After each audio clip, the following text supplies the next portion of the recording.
Hello students, welcome to PCS Booster course. We are starting with lecture 3 or you could say topic 3 of PCS Prelim series. Topic for today's discussion is from art and culture. So we'll be decoding a theme which made India proud in 2025. We'll be highlighting and discussing the Maratha military landscapes of India. We all know Maratha has a rich historical legacy, and the currently in 2025 their fort complex has been chosen as India's next World Heritage Site as part of UNESCO ambitious program.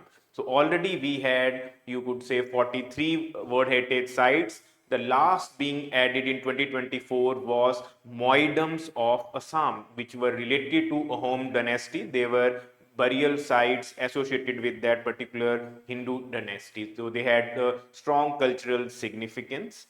Overall, we have seen out of these 44 World Heritage Sites, 8 belong to the natural category and rest all have cultural or historical significance. So India has a rich cultural history. So there is no doubt that currently this 44 number places India as the sixth country having the highest World Heritage Sites in the world. And every year, in whether it's UPSC or state services like Punjab Civil Service, one question from current perspective occasionally revolves around the World Heritage Site as well. So this is one of the topic. If you invest the right time in it, you are likely definitely to get a sure shot, you could say, gain of 2 marks if prepared structurally. So first of all, as you could look in your image, generally when the World Heritage Sites are announced, typically they are the single sites, like whether it's Humayun's tombs or whether it's Taj Mahal or you could say Ajanta or Ellora caves. But in this particular topic, since they have used the word landscape, so it's not a single site. It, as you could see on your screen, already the 9 specific sites are visible. In this particular topic, you have to cover 12 forts which are associated with the historical legacies of Marathas, out of which at least 7 or 8 have to be mugged up if you want to score an in-depth question. Otherwise, the superficial question might try to confuse you with the, you could say, the Rajasthan forts, which are already part of, you could say, UNESCO World Heritage list. So at least you should go through the list once and for all. So this 44th World Heritage Site has, you could say, geographical overlap over 2 states. As we know, Marathas were a dominant force to reckon in Maharashtra. So there is no surprise, out of the 12 forts which have been selected as part of this theme, 11 are in state of Maharashtra.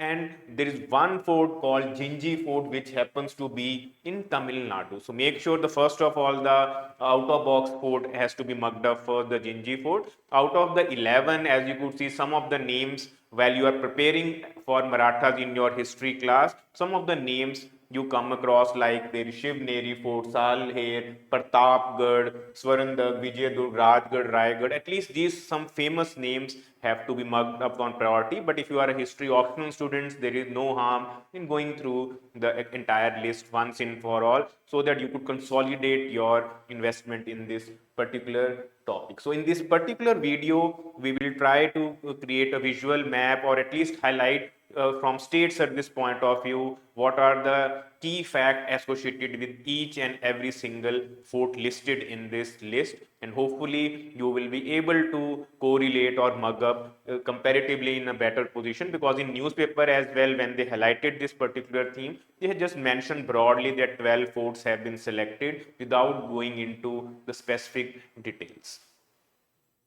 So the first fort is important one, which you cover in your history class. It's the Shivneri Fort. Now this fort is related with Chhatrapati Shivaji Maharaj because he was born here. And you all know his father was Shahji Bhonsle, who was a military general of Marathas who served Deccan Sultanate, and his mother was Jijabai. So basically, you could say this particular fort holds the importance for Shivaji's historical ascent and rise. So you need to memorize this fort for sure. Coming to the second fort, now this one is equally important, the island fort of Khanderi. We all know Shivaji was well known for his naval conquest. He fought some of his iconic battles with the naval enemies as well. So this is one of the fort which was captured by Shivaji, as you could see on your screen. Don't need to mug up the exact years as mentioned, 1679 CE. But the important part is this particular conquest was again the Siddhis. Now, Siddhis, if you go through the, you could say, anthropologic or geographical background part, you will come across this was particular tribe which mainly belongs to Southeast Africa. They mainly came to India because they were traded as slaves, and eventually they were active in Arabian Sea, or you could say Gujarat belt, and this is the reason why often you could say Maharashtra rulers conflicted with their interest.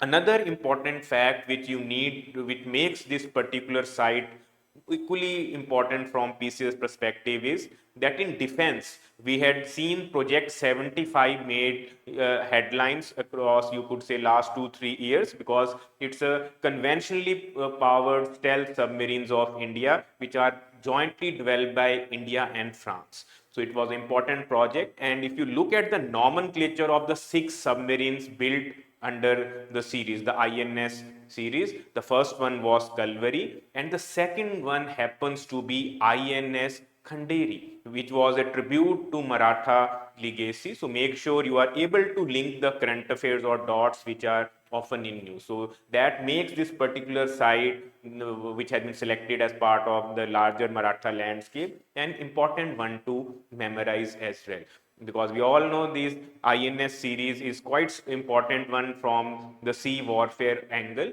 and they could have a distinct ramification in our defense capabilities as well. So make sure you go through the entire list of submarines as well as a backup topic. The INS Karanj was the third one, INS Vela was fourth, and INS Vagai was fifth. And sixth one happened to be INS Vagshi. So that's another defense dimension which was activated. And as you could see on your screen, it is not a super, you could say, majestic or architectural point of view significant fort, but historically, since it's related to Shivaji, this fort has been included as well.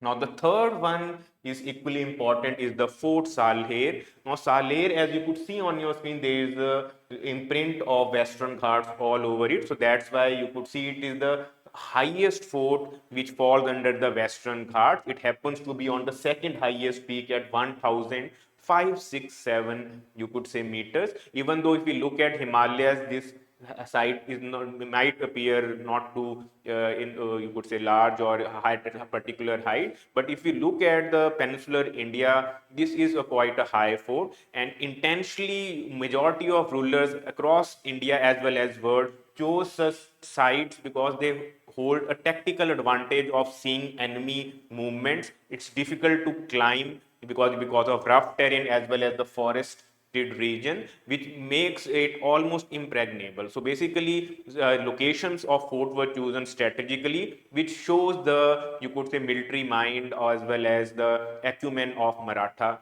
Empire. This story is repeated even in when we look at the majority of forts of Rajasthan as well. They were, and even in central India, Madhya Pradesh, the Gwalior fort is once again on similar lines. Then coming to the fourth one is the fort of Lohgad. Now this one is equally important because we all know Chhatrapati Shivaji Maharaj had a long history of battles and treaties which he undertook in his life. Some of the famous battles happens to be the Battle of Pavankin, Purandhar, as well as you could say Kolhapur. But in this particular case, you could see that the Treaty of Purandhar, when we cover the different Marathas and the Anglo-Maratha wars as well, you will find the reference of this treaty. So basically, from GS perspective as well, this particular fort holds important, and it has a mixed bag for Maratha. Initially, it was captured by Shivaji, but he was forced to surrender with Mughals, because we all know Mughals and Marathas had numerous battles by then. and eventually Chhatrapati Shivaji recaptured it in 1670 and used for keeping it his treasury. Now treasury we always related to finance, it's all the military conquest and the riches which you capture from different battles. So financially you could say this is a quite significant fort, because any fort which holds treasury of any empire plays a decisive or important role. So make sure, if you they ask which is the fort which is mainly associated with keeping the treasury of Maratha, so it happens to be the iconic Lohgad, and you could see the imprint of Western Ghats all over it, because this makes this fort a quite interesting one even in historical angle.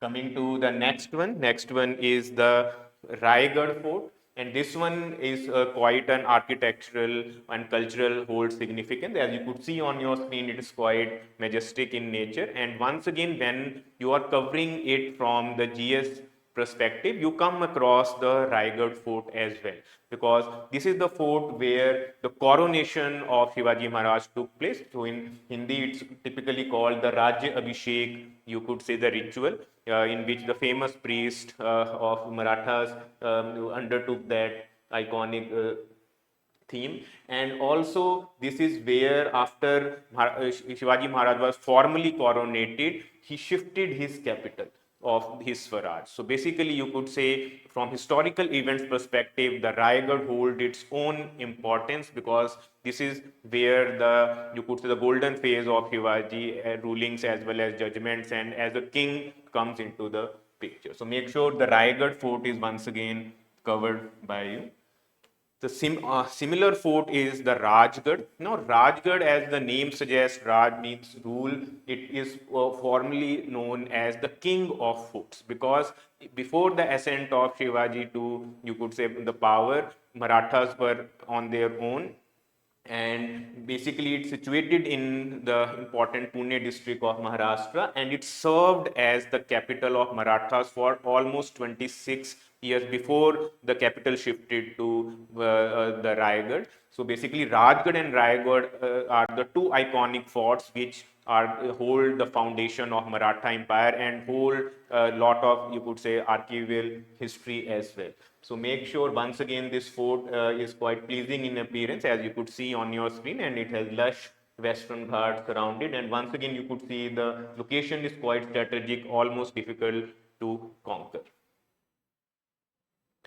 Then the next one is once again an iconic one. If you look from the photo aesthetics point of view, it's the fort of Pratapgad, and in the current image once again truly captures the essence of this fort. You could see the lush green forest of Western Ghats, and coming to the Western Ghat, since it's being reiterated multiple times, Western Ghats hold their ecological importance. They are one of the major, you could say, ecological or biodiversity hotspots identified by Norman Myers. And the hotspot criteria for global is just 1500 plant species, but Western Ghat has almost 3000 plus different endemic plant species, and hold some important animal species like lion-tailed macaw, Nilgiri tahr, great Indian hornbill, and these species have already been asked in UPSC prelims multiple time and again. So make sure while covering this topic, there is no harm in going through the Western Ghat or Sahyadris,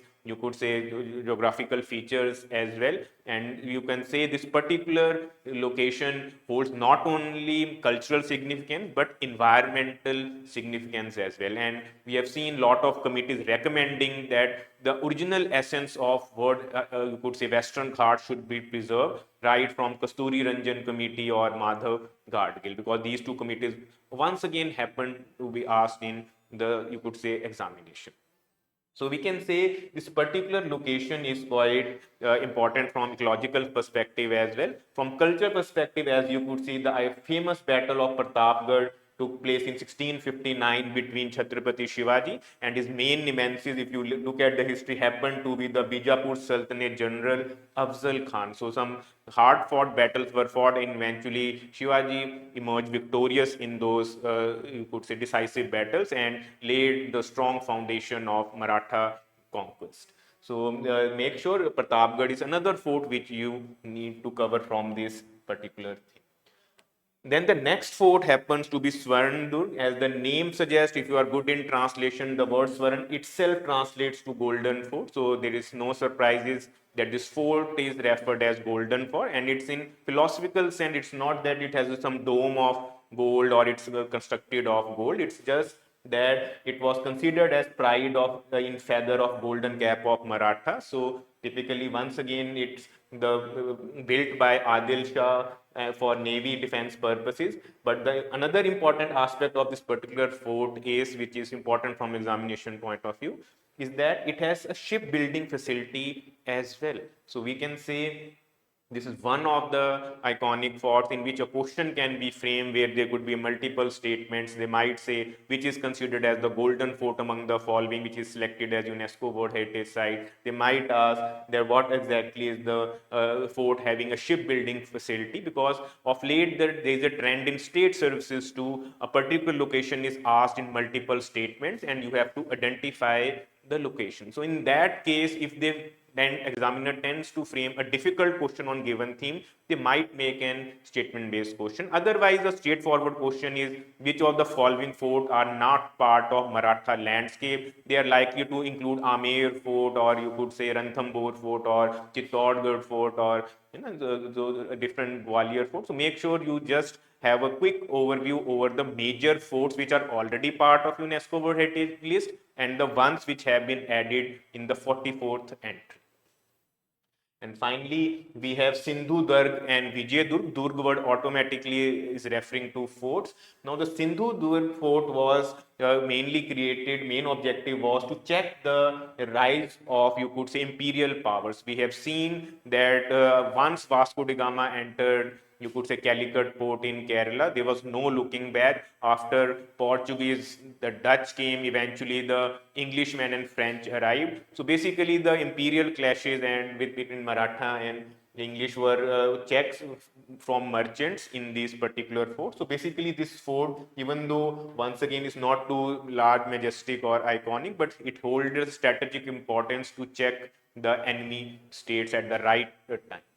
And in Vijay Durg, Chhatrapati Shivaji Maharaj captured this form from once again the same nemesis we highlighted in the earlier fort, Adil Shah of Bijapur, because we all know these were some independent kingdoms which asserted their superiority and were had strong territorial dominance over selected regions in Deccan Plateau, and Adil Shah was one of the similar rulers. So this fort is called the Eastern Gibraltar because once again it was strategically placed, difficult to conquer. It will take a lot of logistics and you could say acumen to conquer such difficult fort. So it was almost impregnable. So that's why it was a thorn in conquest of the enemy states, and it was rightly defended on multiple occasions. So basically we can say this, all these 11 forts have their own story. If you are preparing this theme from just interest perspective, you will when you will search for this fort, you will get even more important interesting facts related to historical events.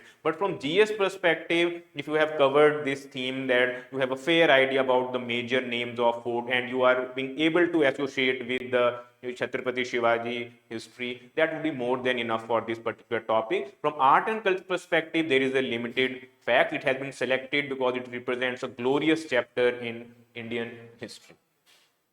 And then the Panhala fort, as you could see, is called Fort of Snakes because when you look at the, you could say, the aerial view of this particular fort, it appears to be in a point of a zigzag manner. Which showcases that they had a strategic difficult terrain, but they managed to create somehow this huge interface of architectural marvel, which once again captured the true imagination of Maratha Empire. And to conclude, we have the final one, Gingee Fort. And once again, I am re-emphasizing the initial 11 ones which we have just discussed happen to be in state of Maharashtra. This final one is in Tamil Nadu, and once again it has been utilized by a great epithet. It is called the Great Wall of South India, just like we have Great Wall of China. In South, it has been symbolically referred as that. And also, as in, you could say, when you read the world history, we see iconic Troy, even there's a movie made on that. So it's also called the Troy of East by British. So once again, you could see it's a confluence of nature as well as the architectural foundation. And once again, it was difficult to conquer, almost impregnable, and rightly defended by Marathas throughout their, you could say, rich historical legacy. So you can say this topic, even though is a quite easy one to decode on paper, but once you prepare it in depth, it will take some time to mug up the exact sequence of food. And if you have not prepared this topic, Marathas, then probably this topic is going to be a little tough nut to crack. But make sure as a art and culture and history student, this is one of the probable themes which can be asked if examiner chooses this theme to be, and it can be twisted to a difficult or almost unattemptable question as well. So make sure you just go through the important events in history of Chhatrapati Shivaji Maharaj, important battles he fought, some important events, what made Shivaji's military a strong one, and associated current affairs, as I said, about Sahedris, Western Ghats, the endemic species, the role of UNESCO, what are the countries which are having the maximum World Heritage Sites, what are the recent entries like Moidam, or you could say Ramappa Temple of Telangana, or you could say at least in North India, what are the main World Heritage sites, because this is a matter of pride that every alternate year, at least one entry is being selected. And if you look at India as an expense, we can definitely have more than 50 World Heritage sites by 2030. So make sure any new entry, if it's added before PCS prelim, that equally has to be prepared in same way, just as we have decoded it for you. So I hope this particular lecture was a useful one in case you have missed this particular current affair, or it would at least have you have got a glimpse of what exactly are these 12 forts and which two states are primarily they've been located. So if you have any specific query related to this particular thing, feel free to ask. We will get back to you.